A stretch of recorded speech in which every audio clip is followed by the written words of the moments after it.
بسم اللہ الرحمن الرحیم دوستو، آج ہم سورہ علم نشرہ کی تفسیر بیان کریں گے۔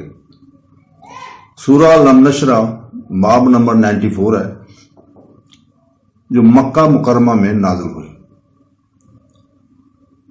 اللہ تعالیٰ کا اس میں فرمان ہے، کیا ہم نے تیرے لیے تیرا سینہ نہیں کھولا؟ یعنی کہ ہم نے تمہارا سینہ تمہارے لیے نہیں کھول دیا۔ اس کا مطلب ہے ہم نے اسے روشن کیا اور ہم نے اسے کشادہ وسیع اور وسیع بنایا۔ یہ جیسا کہ اللہ تعالیٰ فرماتا ہے، اور جس کو اللہ ہدایت دینا چاہتا ہے اس کا سینہ اسلام کے لیے کھول دیتا ہے۔ اور جس طرح اللہ تعالیٰ نے اس کا سینہ کشادہ کیا، اسی طرح اس نے اپنے قانون کو بھی وسیع اہم اور آسان بنایا، جس میں کوئی مشکل مشقت اور بوجھ نہیں تھا۔ اللہ کے اس کے رسول پر احسانات کی بحث اللہ کے اس فرمان کے بارے میں اور تم پر سے تمہارا بوجھ ہٹا دیا۔ اس کا مطلب ہے تاکہ اللہ تعالیٰ تمہارے پچھلے اور آئندہ کے گناہ معاف فرمائے۔ جس نے آپ کی پیٹھ کو وزن میں ڈال دیا سے مراد ہے آواز ہے، اور سلف میں سے ایک سے زیادہ نے اللہ کے اس فرمان کے بارے میں کہا ہے، جس نے آپ کی پیٹھ کو وزن میں ڈال دیا، یعنی اس کا بوجھ آپ پر بھاری ہو گیا۔ ناموس رسالت کو بڑھانے کا مطلب اللہ نے فرمایا، اور کیا ہم نے آپ کی شہرت کو بلند نہیں کیا؟ مجاہد نے کہا کہ میں اللہ کو اس کے سوا یاد نہیں کیا جاتا کہ تم میرے ساتھ یاد کیے جاتے ہو۔ میں گواہی دیتا ہوں کہ اللہ کے سوا کوئی عبادت کے لائق نہیں، اور یہ کہ محمد صلی اللہ علیہ وسلم اللہ کے رسول ہیں۔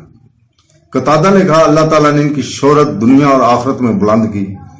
کوئی خطبہ دینے والا، ایمان کی گواہی، شہادت کا اعلان کرنے والا یا نماز پڑھنے والا نہیں، مگر یہ کہ وہ یہ اعلان کرے، میں گواہی دیتا ہوں کہ اللہ کے سوا کوئی عبادت کے لائق نہیں، اور یہ کہ محمد صلی اللہ علیہ وسلم اللہ کے رسول ہیں۔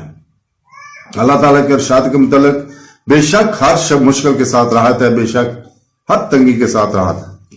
اللہ تعالیٰ بتاتا ہے کہ مشکل کے وقت کے ساتھ آسانی ہے، اور پھر وہ اس اطلاع کی تصدیق کرتا ہے۔ اس دہراتے ہوئے فارغ وقت میں اللہ کو یاد کرنے کا حکم اللہ فرماتا ہے، پس جب تم فارغ ہو جاؤ تو اپنے آپ کو اللہ کی عبادت میں لگا دو اور اپنے رب کی طرف ارادوں اور امیدوں کو پھیر لو۔ یعنی جب تم اپنے دینی امور اور اس کے کاموں سے فارغ ہو جاؤ اور اس کے معمولات سے الگ ہو جاؤ تو عبادت کے لیے اٹھو اور اس کے لیے جوش و خروش کے ساتھ کھڑے ہو جاؤ، اور اپنے رب کے لیے اپنی نیت اور خواہش کو خالص کر لو۔ اسی طرح ایک حدیث میں نبی کریم صلی اللہ علیہ وسلم کا ارشاد ہے، جس کا صحیح ہونے پر اتفاق ہے، جب کھانا پیش کیا جائے تو نماز نہیں ہوتی، اور نہ ہی جب دو ناپاک چیزیں ماحول اور پیشاب انسان کو دبا رہی ہوں۔ نبی نے یہ بھی فرمایا، جب نماز شروع ہو جائے اور رات کا کھانا ہو جائے تو رات کے کھانے سے شروع کرو۔ مجاہد نے اس آیت کے بارے میں کہا کہ جب تم دنیاوی امور میں فارغ ہو جاؤ اور نماز کے لیے کھڑے ہو جاؤ تو اپنے رب کے لیے کھڑے ہو جاؤ۔ یہ سورہ علم نشرہ کی تفسیر کا اختتام ہے، اور تمام تعریفیں اللہ کے لیے ہیں۔ اللہ تعالیٰ ہمیں قرآن، حدیث اور تفسیر پڑھنے سمجھنے کی توفیق عطا فرمائے۔ آمین ثم آمین۔ اللہ حافظ۔